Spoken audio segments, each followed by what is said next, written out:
খেলো ইণ্ডিয়া যুৱ ক্ৰীড়াত অব্যাহত অসমৰ বিজয় যাত্ৰা। ভাৰ উত্তোলনত সপ্তমটো পদক দিলে চাণক্যই। যোগাসনত স্পৃহা হিৰচি কাশ্যপৰ সোণ জয়। কালাৰিপায়ট্টুত সোণসহ 3টা পদক অৰ্জন। অসম দলৰ পদকৰ সংখ্যা 19টালৈ বৃদ্ধি। চলিত সপ্তম সংখ্যক খেলো ইণ্ডিয়া যুৱ ক্ৰীড়াত মঙলবাৰে অসমে 2টা সোণৰ পদক লাভ কৰাৰ লগতে 3টা ব্ৰঞ্জৰ পদক অৰ্জন কৰি পদক জয়ৰ সংখ্যা 19টালৈ বৃদ্ধি কৰিছে। বিহাৰৰ ঐতিহাসিক বুদ্ধগয়া চহৰত অসমৰ খেলুৱৈয়ে ভাৰতৰ দুবিধ প্ৰাচীন খেল কালাৰিপায়ট্টু আৰু যোগাসনত পদক জয় কৰি চমক সৃষ্টি কৰিছে। মঙলবাৰে অসমৰ কালাৰিপায়ট্টু দলে চলিত খেলো ইণ্ডিয়া যুৱ ক্ৰীড়াত দুৰ্দান্ত প্ৰদৰ্শনেৰে 1টা সোণ আৰু 2টা ব্ৰঞ্জৰ পদক দখলেৰে ৰাজ্যলৈ কঢ়িয়াই আনিছে গৌৰৱ।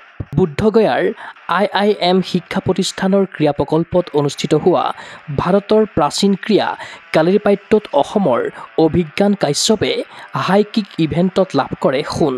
বিপৰীতে উৰ্মি এণ্ড চিল ইভেণ্টত বিশাল চক্ৰৱৰ্তী আৰু ৰাজ সিঙৰ যুটীয়ে মুঠ 39.4 পইণ্ট অৰ্জনেৰে অসমক উপহাৰ দিয়ে 1টা ব্ৰঞ্জৰ পদক।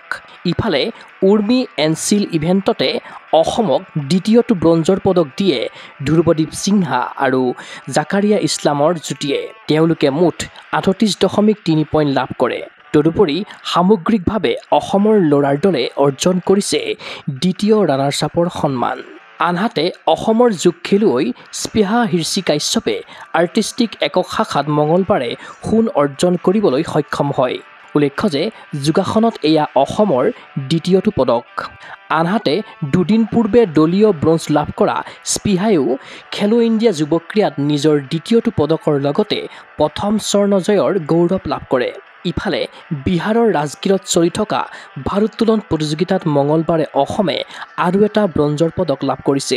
ল'ৰাৰ 102 কিলোগ্ৰাম শাখাত খেলা অসম সন্তান চাণক্য বৰাই স্নেচত 112 কেজি আৰু ক্লিন এণ্ড জাৰ্কত 146 কেজি উত্তোলন কৰি ভাৰোত্তোলনত অসমৰ হৈ সপ্তমটো পদক অৰ্জন কৰিছে।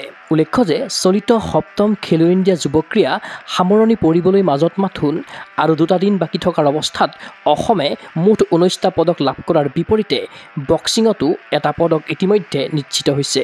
আনহাতে মঙলবাৰে আন এবিধ প্ৰাচীন ক্ৰীড়া থাংটাত অসমৰ ৰেণুকা দেৱীয়ে ছেমিফাইনেলত প্ৰৱেশ কৰি পদক লাভৰ আশা সজীৱ কৰিছে। অসমে 8টা সোণ 3টা ৰূপ আৰু 8টা ব্ৰঞ্জ জয় কৰি পদক তালিকাৰ 9ম স্থানলৈ উন্নীত হৈছে। ক্ৰীড়া অনুৰাগীৰ আশা চলিত খেলো ইণ্ডিয়া যুৱ ক্ৰীড়াত অসমৰ খেলুৱৈৰ বিজয়মুখী যাত্ৰা হওক অবিৰত। অভিলেখ সংখ্যক পদকেৰে অসম মাতৃক কৰক গৌৰৱৰ ভাগিদাৰ।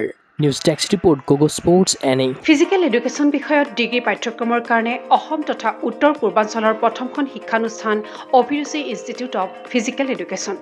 2 বছৰীয়া ফিজিকেল এডুকেশ্যনৰ BPEd পাঠ্যক্ৰম আৰু 4 বছৰীয়া BPES পাঠ্যক্ৰমৰ বাবে নামভৰ্তি চলি আছে।